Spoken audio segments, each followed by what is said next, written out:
Merci, Monsieur le Président. Tout d'abord, avant de commencer mon propos, je voudrais vous remercier, Monsieur le Secrétaire général, et vous trois, pour la clarté de votre propos. L'audition est captée, mais vous n'avez pas hésité à appeler un chat et caractériser effectivement les États qui ne nous veulent pas que du bien. Et donc, c'est, je pense, quelque chose d'intéressant que vous puissiez le faire de la sorte, une bonne information. Deuxième propos, c'est vous dire que lors des auditions précédentes, puisque ça fait maintenant plusieurs années que nous nous voyons, je veux vous dire que nous avons l'impression d'être écoutés et entendus. Et donc, à ce titre-là, je voudrais vous remercier doublement. Pour la première partie, donc, entre les quelques 831 intrusions répertoriées en 2022 par l'ANSSI dans sa publication annuelle du panorama de la cybermenace dont vous avez fait état, et les 170 000 demandes d'assistance reçues par le GIP ACIMA Cybermalveillance, une clarification doit être apportée pour bien comprendre la stratégie du SGDSN pour atteindre l'objectif de la revue nationale stratégique d'une résilience cyber de premier rang, aussi bien pour les opérateurs d'intérêt vital que les PME, les collectivités et les particuliers. Alors on a bien compris que pour le haut du panier, l'application de la directive européenne dite NIS 2 devrait conduire l'ANSSI à décupler son champ de compétences. Vous l'avez exprimé. Donc on part bien d'environ 700 OIV actuellement suivis par l'agence. Et d'après les estimations, donc vous nous dites là maintenant 15 000 entreprises pourraient être concernées lorsque la directive sera transposée d'ici à fin 2024. Pour nous, ce qui est intéressant, c'est de savoir, puisque là vous avez dit que c'était un défi, mais comment vous allez vous confronter à ce défi, comment vous allez pouvoir réaliser ce passage de la cybersécurité à l'échelle industrielle prévue par l'ANSSI. Avez-vous un calendrier de transposition de cette directive, une liste des obligations nouvelles qui pèseront sur les entreprises et une estimation du coût qu'elles devront supporter? Et quels services l'ANSSI leur apportera-t-elle? Juste comme ça, la semaine dernière, j'étais à Washington, il y avait l'ancien président de PayPal qui était là. Il nous a dit qu'ils avaient 3 à 4 millions d'attaques par jour. Donc, pour voir un peu le niveau auquel les entreprises sont confrontées. À l'autre extrémité du spectre, nous avons, je dirais, le grand public. Nous avons les PME, les TPE, les PME, et à peine une quinzaine de personnes et un budget de seulement 2 millions d'euros sont les moyens du GIP Cybermalveillance. Et tout ça nous semble dérisoire pour couvrir les besoins du grand public, des collectivités, des PME et de ces associations. Quels objectifs fixez-vous à ce groupement, notamment s'il est appelé à gérer le futur guichet unique 17 cyber que nous appelons de nos voeux ici au Sénat depuis maintenant 5 ans et que nous attendons toujours, et je rappelle que le président de la République l'a aussi demandé il y a maintenant 2 ans. Entre ces deux spectres, vous avez la création, vous avez fait, l'ANSSI, la création des centres régionaux de réponse cyber.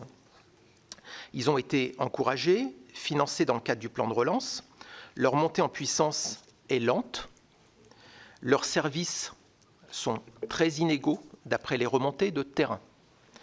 Leur financement par l'État n'est pas pérenne et on comprend mieux pourquoi une région, Auvergne-Rhône-Alpes, n'est pas entrée dans le dispositif. Les autres régions, notamment la Nouvelle-Aquitaine, redoutent de devoir reprendre à leur charge des missions de sécurité qu'elles estiment régaliennes. Quelle réponse apportez-vous sur le financement et la coordination de ces centres régionaux? Disposez-vous d'un bilan de leurs actions? Enfin, je voudrais partager avec vous une réflexion, puisque j'étais il y a 3 semaines à Taïwan et j'ai rencontré votre interlocuteur, le SGDSN. Et Taïwan est certainement aujourd'hui la première destination des attaques, où l'influence se combine avec l'ingérence. Ces attaques venant effectivement de la Chine. Et il s'avère que c'est un peu le laboratoire des attaques cyber pour le monde, et que lorsqu'on a vu ces attaques testées sur Taïwan, on les retrouve après partout dans le monde. Taïwan organise des exercices internationaux cyber. Alors, je ne vais pas vous demander ici si vous allez y participer, mais je voudrais savoir si vous participez à des exercices internationaux au niveau de la cyber. Je vous remercie. Pour Viginum, parce qu'il y avait une question quand même aussi pour Viginum, sur, donc, depuis la création de Viginum en 2021, il nous a semblé quand même que ce service s'est montré un peu discret dans sa montée en puissance et dans la communication de ses résultats. Donc, à part une communication notable faite par le ministère des Affaires étrangères sur une affaire, justement, vous l'avez évoqué, qui venait de Russie en Afrique, quelles actions pouvez-vous nous décrire pour justifier l'activité et le développement du service? Merci. Peut-être d'abord sur la dernière question que le sénateur Cadic et le rapporteur Cadic a posée.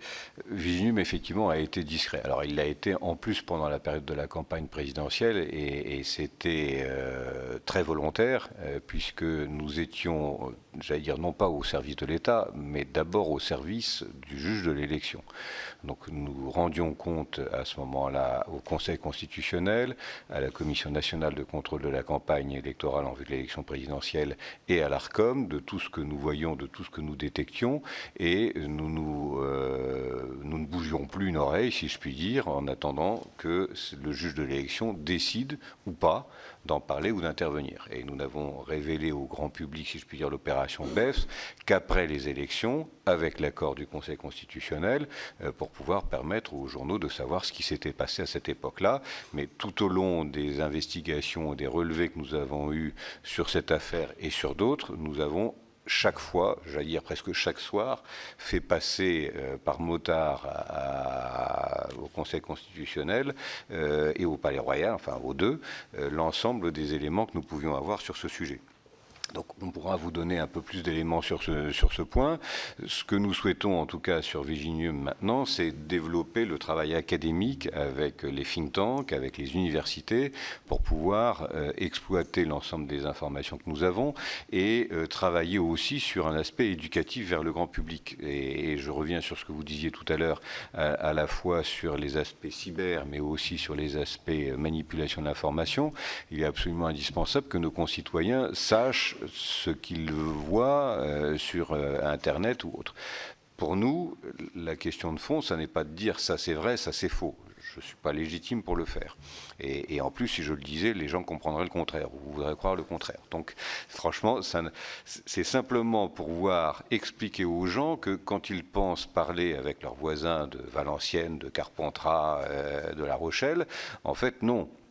Ils sont en train de discuter avec un agent des services de renseignement qui est installé à Ankara ou ailleurs, à Pékin, en Russie, et lorsqu'ils pensent qu'ils sont des dizaines ou des centaines de milliers à dire oui, je suis d'accord avec telle opinion, en fait, ces centaines de milliers de personnes sont nées d'un clic qui a été expédié entre 1 heure et 1 heure un quart et qui a déclenché quelques centaines de milliers d'ordinateurs à travers la planète parce qu'ils ont été contrôlés. Ensuite, si les gens veulent croire les informations qu'ils ont vues, c'est leur choix. Et ça n'est pas notre rôle de dire ça c'est vrai, ça c'est faux. Mais nous essayons simplement de démonter le mécanisme d'authenticité de l'information qui est arrivée. Et donc c'est là-dessus que nous essayons également de travailler avec l'éducation nationale. On va essayer aussi de monter quelque chose sur l'informatique et justement avec le Centre national d'enseignement à distance pour essayer de faire passer des tutoriels tels qu'ils l'ont fait en matière d'environnement. Nous allons essayer effectivement de pousser fortement les feux sur ce sujet. Tout d'abord, concernant Nice 2, effectivement, c'est un texte crucial qui, encore une fois, que nous avons voulu lors de la présidence française de l'Union européenne. Donc, nous avons beaucoup travaillé dessus, nous en sommes très contents. L'objectif nous est fixé de l'avoir transposé le 17 octobre 2024, donc on n'a pas le choix là-dessus. Donc effectivement, en termes de calendrier, c'est un calendrier assez tendu auquel nous sommes confrontés pour, comme vous l'a dit le secrétaire général, vous proposer un texte au printemps 2024. D'ici là, qu'est-ce que nous allons faire? Nice 2, effectivement, ça révolutionne beaucoup de choses. Ça va nous obliger à parler notamment à des PME, à des ETI et à des collectivités d'une taille que nous n'avions pas l'habitude de traiter. Et effectivement, on ne parle pas à un patron de PME ou à un élu d'une collectivité, d'une petite mairie, d'une petite commune, comme on parle effectivement à un opérateur d'importance vitale ou à une grande administration. Il n'a pas les mêmes moyens, donc effectivement, il faut trouver des solutions adaptées. Donc ce que nous allons faire là dans le courant du mois de novembre-décembre, c'est une série de consultations pour partager plusieurs choses. Partager d'abord effectivement la manière dont on va interagir avec tous ces nouveaux acteurs. Encore une fois, jusqu'à présent, on avait une relation assez intime avec les opérateurs critiques, on se connaissait, on échangeait régulièrement. Demain, avec 15 000 entités régulées, on ne pourra pas avoir ce niveau de connaissance et de relation. Pour autant, il va bien falloir que ces entités se connaissent, sachent qu'elles sont désormais régulées, qu'elles ont des choses à faire. Et donc, il faut qu'on modifie notre façon de discuter avec ces entités. Donc là, il va y avoir une consultation spécifique là-dessus pour savoir effectivement comment on interagit maintenant avec ces nouvelles entités. La deuxième consultation qu'on va mener, c'est sur le périmètre, comme l'a dit le secrétaire général, jusqu'où on va en termes de taille d'entreprise, en termes de taille de collectivité. Est-ce qu'on prend toutes les collectivités territoriales de France ou est-ce qu'on s'arrête à un certain niveau? Est-ce qu'on prend toutes les entreprises de France et de Navarre ou est-ce qu'on s'arrête à un certain niveau? Voilà. Ça, c'est aussi un sujet très important qu'on va débattre, discuter avec les grandes associations. Et puis la dernière consultation que nous allons mener, c'est sur les règles, puisque effectivement, on ne peut pas poser le même niveau d'exigence, encore une fois, à un OIV et à une PME ou une entreprise de taille intermédiaire. Il faut arriver à trouver des exigences qui soient efficaces, mais atteignables, avec les moyens dont chacun dispose. Voilà.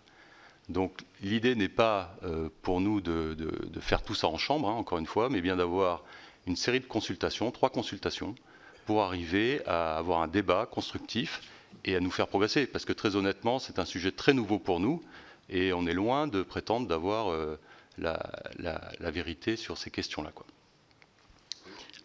Juste un mot, vous le savez bien, parce qu'à chaque fois qu'on a des directives, on a le même sujet. Les directives européennes, elles sont prises en compte pour faire face à des Länder, à des grandes régions et à quelques milliers de communes ou départements grand maximum. Nous avons 36 000 communes et donc il faut évidemment que nous adaptions ces règles à ce que nous sommes, à notre manière de fonctionner, sans handicaper évidemment nos collectivités et sans leur mettre un poids excessif sur le dos. J'allais dire que même si elles sont attaquables, d'une certaine manière, leur petite taille les protège. C'est un peu comme dans la jungle. Strubel dit souvent, dans la jungle, quand un lion vous court après, la question, c'est pas de courir plus vite que le lion, c'est de courir plus vite que le voisin. Et donc, sous cet angle-là, si attaquer des petites collectivités représente un travail important, mais ne rapporte pas grand-chose parce qu'elles sont petites, peut-être que nos compétiteurs iront regarder ailleurs les plus grosses collectivités qui peuvent rapporter davantage. Donc il faut qu'on ait une protection qui soit minimale, qui permette de prendre en compte un certain nombre de choses, et qui ne soit évidemment pas trop coûteuse pour les uns et les autres, parce qu'il ne faut pas non plus entraver le mode de fonctionnement de nos collectivités. Et c'est tout le travail que nous allons avoir à faire avec les associations et évidemment avec vous.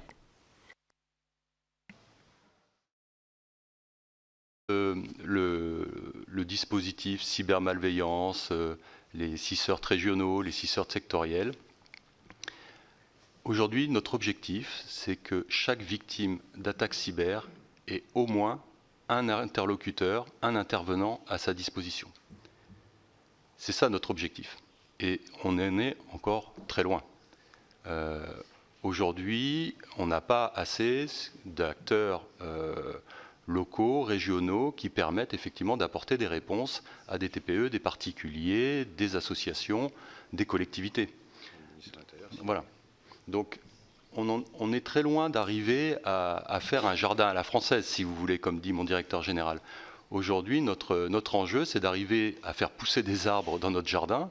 Et puis, effectivement, quand on aura suffisamment d'arbres, peut-être qu'on s'assurera qu'ils sont bien taillés, que les lignes sont droites et que chacun, effectivement, a un périmètre bien défini. Mais aujourd'hui, notre sujet, c'est d'arriver à faire émerger un très grand nombre d'acteurs, le plus grand nombre d'acteurs possible. Et effectivement, vous avez dit que les 6 sortes régionaux ne sont pas encore complètement opérationnels. Nous partageons complètement cela.